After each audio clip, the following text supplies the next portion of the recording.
Okay, just taking a look here. This was your first session, and if I recall correctly, yeah, your speeds are around 1,000, and the aiming point or aiming blob was more or less centered. It just had kind of an offshoot to the right.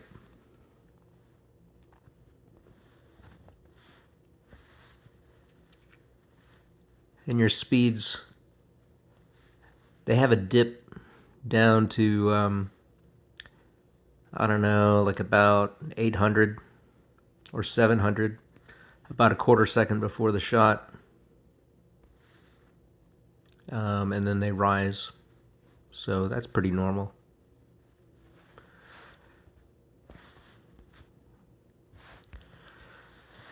All right, so your most recent session, let's take a look. Yep, speeds are lower. Speeds are lower. And this percent, this 46% in the 10 ring, that's something I tend to look at. Your average aiming time is still pretty short, 5 seconds. So that just tells me that you don't have a problem breaking that trigger. So that's one mental hurdle that I don't think you'll ever have to really deal with. Good. Your aiming blob looks much better on this one, as does this coordination graph.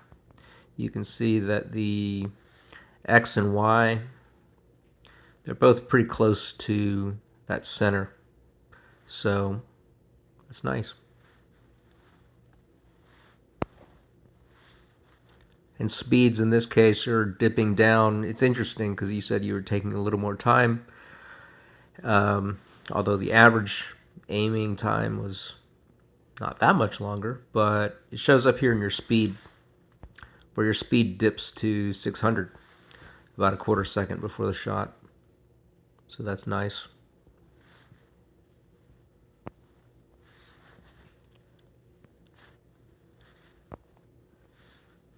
Yeah, these all look good. Okay, let's take a look at some shots.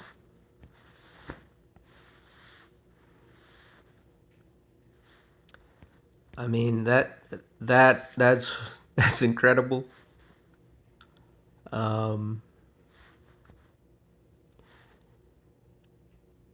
The speed overall for the second before the shot was about 700 or 800, but then right when you entered the 10 ring, it slowed down. So, and you can kind of see, you see these little vertical, these sort of vertical strokes here. That's your pulse right there. And it looks like right before the shot broke, it kind of wiggled. I can see it kind of wiggle up and down. And that's when he broke the shot. It's pretty good. Let me just see your approach here. Okay, let's take a look at the next shot.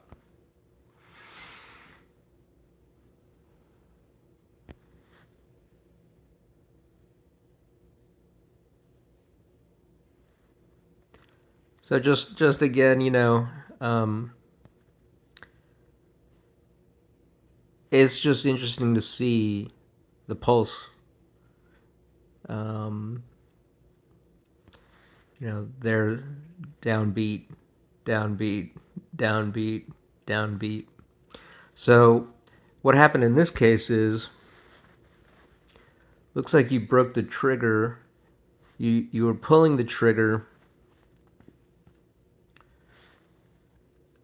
Let's see. The trace goes here, and then it's right here in the X ring, and you're pulling that trigger, but it doesn't break until right at the very bottom of that downbeat of your pulse. So this is something that I kind of noticed too.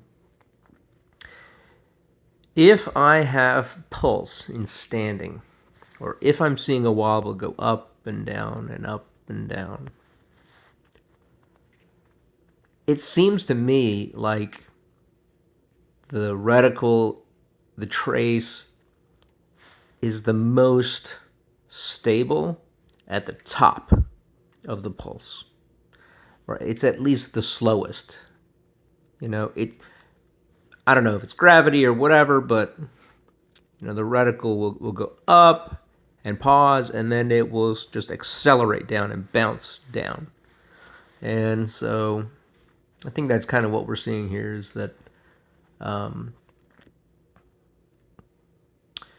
you decided to break the shot when you saw that it was in the X ring, and then the reticle, that dot, just hauled ass out of there.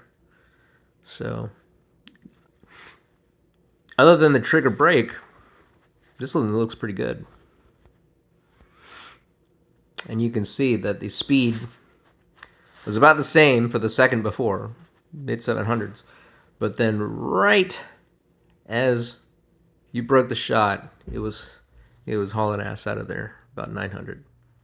In fact, let's take a look at the speed on that one shot. I think that was shot number 2.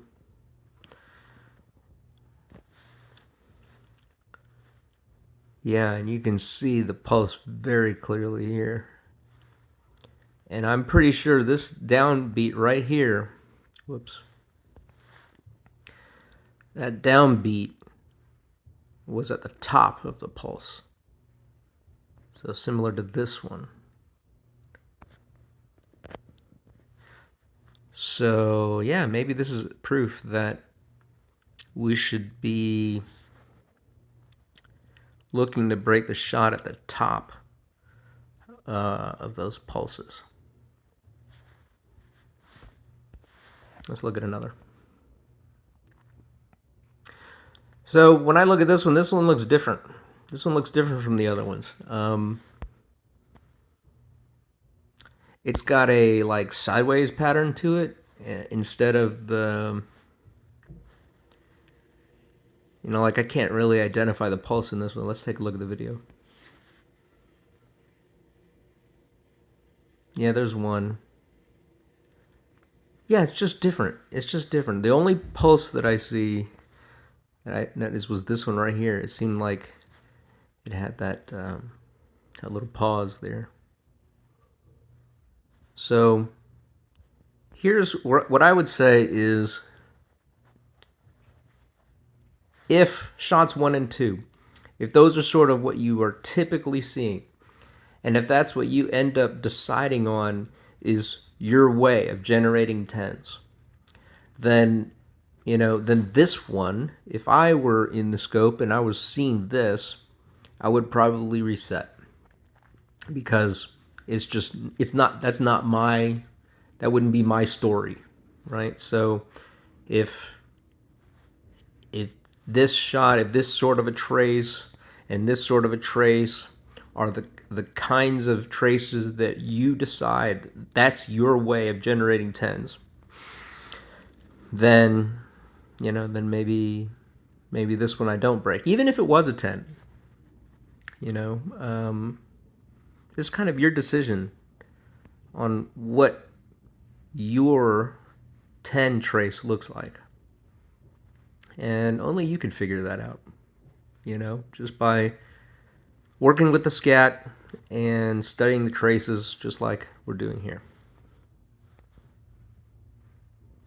You can see the speeds are significantly higher on this one.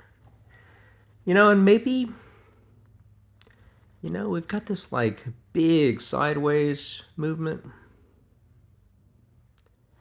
And you see on traces 1 and 2, like there is some, but it's interspersed with these downward movements. Like here, you start out, you're approaching the top, and then you get into the usual pattern. So that's what I just in looking at only three traces in this session of yours, it's kind of what I'm thinking. Let's look at the next one just to make sure I'm not off.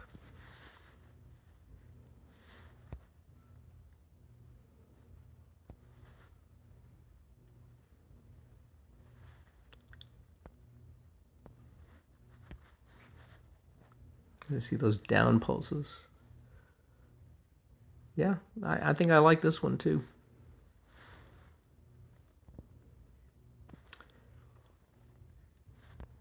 You know, we kind of see like here's a downbeat, comes back up, downbeat, loops around, and maybe this is right here is where I would want to break, because right after that, you know the pulse downbeat is coming, and it's just going to haul ass downward.